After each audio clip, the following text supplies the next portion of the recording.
The wind is screaming at over 100 miles an hour. A headlamp flickers once, then disappears into white nothingness. At more than 8,000 meters, on the frozen spine of K2, 3 climbers stop moving forward and never come back. No bodies, no final radio call, no heroic last stand captured on camera, just silence. And one question that still haunts the mountaineering world: was this tragedy caused by the mountain, or by one fatal decision made too late? Because what makes this story unbearable is not just that Ali Sadpara, one of Pakistan's most respected high-altitude climbers, vanished during a historic winter attempt on K2. It's that years later, his son would follow him into the same kind of darkness and die as well. 2 deaths, 2 mountains, 2 moments where turning back may have meant survival. So let's strip away the mythology. No heroic music, no romanticized suffering, just cold facts, human psychology, and the brutal cost of a single bad call. Picture the scene. February 2021. Winter on K2, the most lethal season on the most dangerous mountain on Earth. Temperatures plunge below -60 degrees Fahrenheit. Oxygen thins to levels that slowly shut down the human brain. Decisions become delayed, distorted, emotional. Ali Sadpara is not a reckless amateur. He has climbed K2 before. He knows this mountain. He knows when to turn around. But experience can be a double-edged blade. That morning, Ali climbs with 2 elite partners. They push upward while others turn back. Radios crackle, signals weaken, time bleeds away. Then nothing, no descent, no confirmation, just absence. Search teams later find traces that suggest the climbers reached a point where every step forward narrowed the chance of survival to near zero, and yet they kept going. Why? That is the question this entire story revolves around. Was it summit fever, the psychological trap where the goal overrides all risk calculation? Was it loyalty to teammates, to national pride, to history? Or was it the most dangerous illusion in mountaineering? I've survived worse before, but the tragedy does not end on K2, because years later, Ali's son Murad Sadpara would step onto another Himalayan giant, another brutal ascent, another moment where conditions turned hostile. Another decision point, another silence, and another life lost. 2 generations. Same blood, same mountains, same mistake. This is not a story about courage. It is a story about how human judgment collapses in extreme environments, and how experience can betray even the strongest minds. In the next moments, we will rewind time. We will examine who Ali Sadpara really was, what shaped his confidence, and how one decision measured in minutes can echo across years and generations. If you want stories that go beyond headlines, stories that dissect the why behind catastrophe, consider staying with Ben Stories.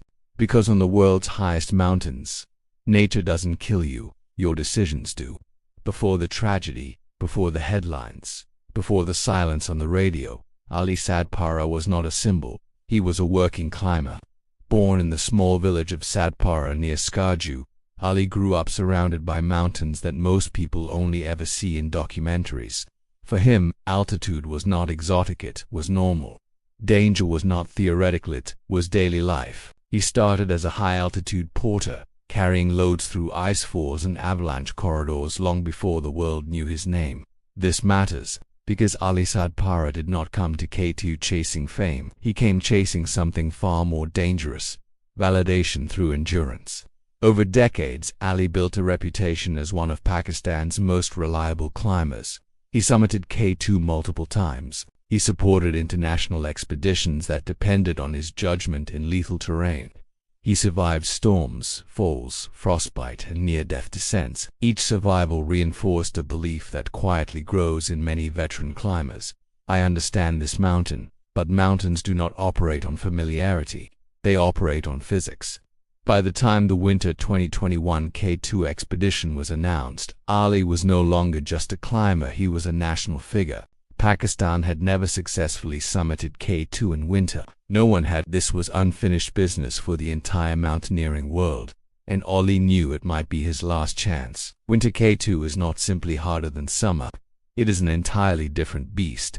Winds are stronger, weather windows are shorter, and rescue becomes nearly impossible above base camp. Even small errors compound into fatal chains. Ali joined a small elite team attempting the summit without supplemental oxygen. This decision alone raised quiet red flags. Climbing above 8,000 meters without oxygen requires not just physical conditioning, but razor-sharp judgment under progressive cognitive impairment. The human brain begins to misfire. Time perception slows, risk assessment degrades, confidence often rises while competence falls. This is where psychology begins to matter more than skill. Ali was climbing alongside elite international partners. Trust existed, respect existed. But so did pressure to keep pace, pressure not to be the one who turns back first. Turning around on K2 in winter is not framed as wisdom, it feels like failure. And then there was Murad Sadpara. Ali's son did not grow up dreaming of office jobs or city life. He grew up watching his father disappear into storms and return weeks later, silent and hardened. Murad followed Ali into the mountains, learning the same trade, carrying the same loads, climbing the same ridges. But Murad was different. He lived in the shadow of a legend. Every success was compared. Every summit was measured against his father's record. In mountaineering families, legacy is not spoken, it is implied. After Ali's disappearance on K2, Murad did not walk away, he leaned in. This is another psychological trap rarely discussed: grief-driven continuation. When loss occurs in extreme sports, survivors often feel compelled to finish the story to prove meaning was not lost with the body. Murad became more determined, more ambitious, more willing to accept risk. Not reckless but narrowed. Where Ali's confidence came from decades of survival, Murad's confidence came from identity, from being Ali Sadpara's son, from carrying forward something unfinished. And this distinction is critical, because experience-based confidence can still be checked against reality. Identity-based confidence cannot. When turning back threatens who you believe you are, logic loses authority. Both men entered their final climbs with experience, with preparation, with awareness of danger, and both faced moments where the safest decision was obvious but emotionally unacceptable. This is the silent enemy of mountaineering, not fear but attachment. Attachment to the summit, attachment to reputation, attachment to legacy. Ali Sadpara stood on K2 knowing the clock was against him. Weather was closing, oxygen debt was rising. The descent would be worse than the ascent.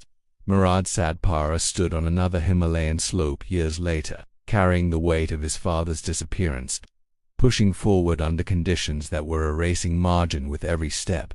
Different mountains, same mental terrain.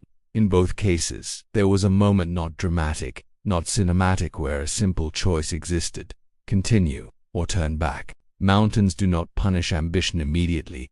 They wait, they allow climbers to pass invisible thresholds. And once crossed, no amount of strength or experience can undo the physics. In the next section, we will reconstruct Ali Sadpara's final ascent step by step, not to speculate, not to mythologize, but to identify the exact decision point where survival was still possible. Because once you understand how it happened the first time, the second tragedy becomes terrifyingly predictable, and that is where the real lesson begins. To understand how Ali Sadpara died, you must first understand how climbers lose control without realizing it. On the morning of February 5, 2021, the summit push on K2 began in darkness. This is normal. What was not normal was how little margin existed from the very first step. The team had already spent weeks fixing ropes, battling storms, and waiting for a weather window that never fully opened. The forecast offered only a narrow break hours, not days. On K2 in winter, this is often how climbers get trapped, conditions that are good enough on paper but lethal in practice. Ali was climbing without supplemental oxygen. At extreme altitude, the brain begins to conserve energy. Logical reasoning slows. Short-term rewards like reaching the summit feel more important than long-term consequences like descending alive. This is not weakness, it is physiology. By the time Ali and his partners reached the shoulder of K2, they were already operating on borrowed time. Winds were increasing. Frostbite risk was rising. Progress was slower than planned. And yet, the team continued upward. This is the first subtle human error: schedule lock-in. When climbers invest weeks into preparation, the mind becomes anchored to the plan. Deviating from it feels like throwing everything away. Every hour spent waiting, suffering, and climbing makes turning back psychologically harder. Somewhere above 8,000 meters, the situation deteriorated further. Visibility dropped. Wind gusts destabilize balance. Radio communication became unreliable. In these conditions, descent becomes exponentially more dangerous than ascent. But here is the critical detail. Ali Sadpara knew this. He had descended K2 in bad weather before. He understood the bottlenecks, the exposure, the terrain where a misstep cannot be corrected. This is where experience paradoxically increases risk. Instead of triggering caution, experience often triggers overconfidence in recovery. The belief that, if things go wrong, one can handle it like last time, but there is no last time in winter K2. As the team pushed higher, time slipped away. Summit timelines collapsed, oxygen deprivation worsened. Small decisions resting too long, moving too slowly, stopping to adjust gear stacked into a critical delay. At some point, one or more climbers reached what mountaineers call the red zone decision. This is the point where you are too high to descend safely in worsening conditions, too late to summit and descend before nightfall, too committed to retreat without severe risk. The correct decision is to turn around earlier before reaching this zone. But no one ever turns around at the red zone. They turn around before it. Ali did not. Why? Because turning back at that moment would have meant accepting that everything, weeks of effort, national hopes, personal pride, ended without reward, and that is where human error becomes fatal. Eventually, Ali Sadpara disappeared from all communications. His partners were last known to be near the summit ridge. What happened next is pieced together from fragments, GPS data, weather records, and known physiological limits. There is no evidence of a sudden catastrophe, no avalanche, no massive fall, no single dramatic failure. Instead, all signs point to a gradual collapse of capability. Extreme cold reduces muscle response. Hypoxia impairs judgment. Exhaustion slows reaction time. At a certain point, even standing upright becomes an effort that demands conscious thought. Ali may have stopped to rest. Resting at that altitude is deadly. The body cools rapidly, consciousness fades, motivation dissolves, and the will to continue up or down. Search teams later found traces suggesting the climbers reached extraordinary height but failed to return.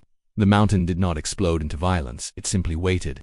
This is the most uncomfortable truth for audiences to accept. Ali Sadpara was not killed by a single mistake. He was killed by a chain of reasonable decisions that, together, became irreversible. Continuing despite narrowing weather margins, trusting experience over conditions, accepting incremental risk because each step forward seemed survivable. This is how expert climbers die, not through ignorance, but through familiarity. And when the mountain claimed Ali, it did not just take a life, it created a vacuum of answers, a vacuum of closure, and most dangerously, a vacuum that his son would later feel compelled to fill. Because unresolved deaths in mountaineering do not end stories, they transfer pressure to the living. In the next section, we will follow Murad Sadpara not as a reckless imitator, but as a man navigating grief, legacy, and the invisible expectations that pushed him toward a similar edge. And when we do, you will see that the second tragedy was not random. It was already in motion the moment Ali failed to come home. When Ali Sadpara disappeared on K2, the mountain took more than a climber, it took certainty. For Murad Sadpara, the loss of his father did not come with a body, a grave, or a final explanation. There was no definitive moment of death, only absence. In psychology, this is known as ambiguous loss, and it is one of the most destabilizing forms of grief, because without closure, the mind keeps searching for meaning. Murad did not retreat from the mountains after K2, he moved closer to them. From the outside, this looked like resilience, courage, loyalty to his father's legacy. In mountaineering culture, continuing to climb after tragedy is often praised as strength, but psychologically it is more complicated. Murad was no longer just climbing for himself. He was carrying unfinished business. Every ascent became a conversation with a man who never came back. And this is where risk perception quietly changes. When climbers lose someone close, especially a parent, mentor, or partner, they often believe they understand danger better than others. They have paid the price. They feel initiated into a deeper truth. This belief is dangerous, because loss does not sharpen judgment, it narrows it. Murad Sadpara had grown up in the mountains. He had experience. He had technical competence. But unlike his father, whose confidence was built over decades of survival, Murad's motivation was increasingly identity-driven. He was Ali Sadpara's son. Every expedition carried expectation from the climbing community, from media, from himself. Turning back no longer felt like a tactical decision. It felt like betrayal. Years after K2, Murad joined an expedition on another Himalayan giant. Different peak, different route, but the same variables were present. Extreme altitude, deteriorating conditions, and a summit push that pressed against the limits of time and physiology. Once again, the warning signs appeared early. Weather instability, increasing fatigue, slower than planned progress. None of these are dramatic on their own. In fact, they are common on high mountains. The danger emerges when climbers reinterpret warning signs as obstacles to overcome rather than signals to stop. This reinterpretation is not random. It comes from emotional investment. Murad, like many climbers in his position, likely believed he was honoring his father by continuing, by proving that the Sadpara name still belonged on the highest slopes in the world. But mountains do not recognize legacy. They recognize physics. As the climb progressed, Murad faced a decision point similar to his father's, a moment where conditions worsened faster than the plan could adapt, where the safe margin shrank with each step. This is where the second fatal pattern emerges: normalization of risk. When you have lived around danger your entire life, high-risk environments begin to feel familiar, even manageable. Warning signs lose emotional weight. This is hard becomes, this is normal. Murad did not make a reckless choice. He made a consistent one. He continued. And just like on K2, the mountain allowed eat at first. As altitude increased, oxygen deprivation began its quiet assault on cognition. Reaction time slowed. Physical strength diminished. But perhaps most critically, self-awareness faded. This is one of the cruelest aspects of hypoxia. The mind becomes incapable of accurately assessing its own impairment. You feel capable when you are not. You feel decisive when your judgment is compromised. You feel calm when you should be afraid. At some point during the ascent or descent, Murad crossed his own red zone, a threshold beyond which recovery becomes unlikely. The exact mechanics remain unclear, as they often do in high-altitude fatalities. What matters is not the final moment but the minutes before it. The moment where turning back would have meant accepting unfinished grief, accepting that his father's story would not be redeemed by success, accepting that survival might look like retreat. For Murad, that cost may have felt higher than the physical risk ahead, and so, like his father, he continued forward into conditions that erased escape routes one decision at a time. There was no dramatic catastrophe reported, no singular error that headlines could point to, just another climber who failed to return, another radio that went silent, another family left with questions instead of answers.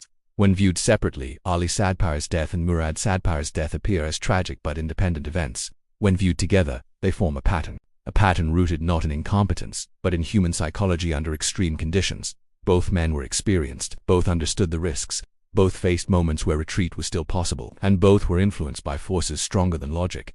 Commitment bias: we've come too far to turn back. Identity pressure: this is who I am. Legacy burden: I cannot let this end unfinished. Mountaineering culture often celebrates perseverance, but perseverance, when uncoupled from adaptability, becomes fatal. Ali Sadpara trusted his experience to carry him through. Murad Sadpara trusted meaning to justify the risk. Neither trust survived the mountain. This is the uncomfortable lesson. The same traits that make great climbers can destroy them when conditions change. Experience becomes rigidity. Confidence becomes blindness. Purpose becomes pressure. And when these forces align at extreme altitude, the margin for correction disappears. In the next and final section, we will step back and examine the breaking point shared by both tragedies, the exact human error that turns survivable situations into irreversible outcomes. More importantly, we will extract the lessons that matter not just for climbers, but for anyone who makes high-stakes decisions under pressure. Because these mountains did not kill Ali and Murad Sadpara by surprise. They were allowed to. When we strip these two tragedies down to their core, something uncomfortable becomes clear. Ali Sadpara did not die because he lacked skill. Murad Sadpara did not die because he ignored danger. They died because both crossed a psychological breaking point where turning back became emotionally impossible. This is the moment that matters most in disaster storytelling. Not the summit, not the storm, not the final step. The moment when the human mind quietly says, I will accept more risk than I should because stopping now costs too much in mountaineering. This is known as the sunk cost trap. The more you invest time, suffering, reputation, identity, the harder it becomes to disengage, even when evidence says you must. Ali had invested decades. Murad had invested meaning. Different currencies, same outcome. The fatal mistake was not a single choice, but a failure to redefine success. On the world's highest mountains, survival and success are not the same thing, but human psychology keeps merging them, especially under pressure. Turning back feels like failure. Continuing feels brave. Mountains exploit this bias mercilessly because the environment does not escalate danger linearly. It escalates exponentially. A decision that is barely acceptable at 7,800 meters becomes irreversible at 8,200 meters. A 30-minute delay turns into a death sentence after nightfall. A moment of rest becomes permanent stillness. Ali Sadpara reached a point on K2 where descent required strength he no longer had, not because he miscalculated once but because he accepted a series of small compromises. Murad Sadpara reached his own version of that point years later, carrying emotional weight that made retreat feel dishonorable. This is the shared breaking point, when identity overrides adaptability. In survival psychology, adaptability is the highest form of intelligence. It means abandoning plans, redefining goals, and letting go of ego when conditions change. But elite environments, whether in mountaineering, aviation, military operations, or high-level business, reward persistence so strongly that adaptability feels like weakness. That belief kills people. The consequences of these tragedies extend beyond one family. Ali Sadpara's death shook Pakistan's climbing community and exposed how national pride and historical firsts quietly influence risk tolerance. Winter K2 was not just a climb, it was a symbolic conquest. Murad's death revealed a different danger. How unresolved loss can push survivors to replay the same risks, hoping for a different ending. Neither mountain cared, because mountains do not respond to courage, legacy, or grief. They respond to timing, conditions, and physics. So what are the real lessons here? Lessons that matter beyond mountaineering. Lesson 1. Experience can delay retreat longer than ignorance. Veterans often die not because they don't see danger, but because they believe they can manage it longer than others. Lesson 2. Turning back early is a decision, not a failure. The most successful climbers are not the strongest. They are the ones who disengage before the situation demands it. Lesson 3. Emotional investment distorts risk perception. When success becomes personal, about proving worth, honoring legacy, or justifying loss, judgment narrows. Lesson 4. The mountain always sets the terms. Negotiation is an illusion. You either operate within the margin it allows or you disappear. Ali Sadpara and Murad Sadpara were not reckless men. They were committed men. And commitment, when conditions change, must be re-evaluated continuously.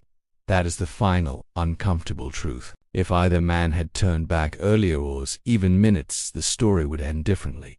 Not heroically, not triumphantly, but alive. And that is the kind of ending mountaineering culture still struggles to celebrate. If you take anything from this story, let it be this: the dead are not remembered for how close they came to the summit. They are remembered for the decisions that brought them to the edge. On Ben Stories, we do not tell these stories to glorify tragedy. We tell them to dissect it, to understand how intelligent, capable people make fatal choices under pressure. Because whether on a mountain, in a cockpit, or in life itself, the most dangerous moment is not when everything goes wrong. It is when everything feels just manageable enough to keep going. And that is where one bad decision becomes irreversible. If this story made you think differently about risk, judgment, and survival, stay with Ben Stories, because the mountains will always be there, but second chances will not.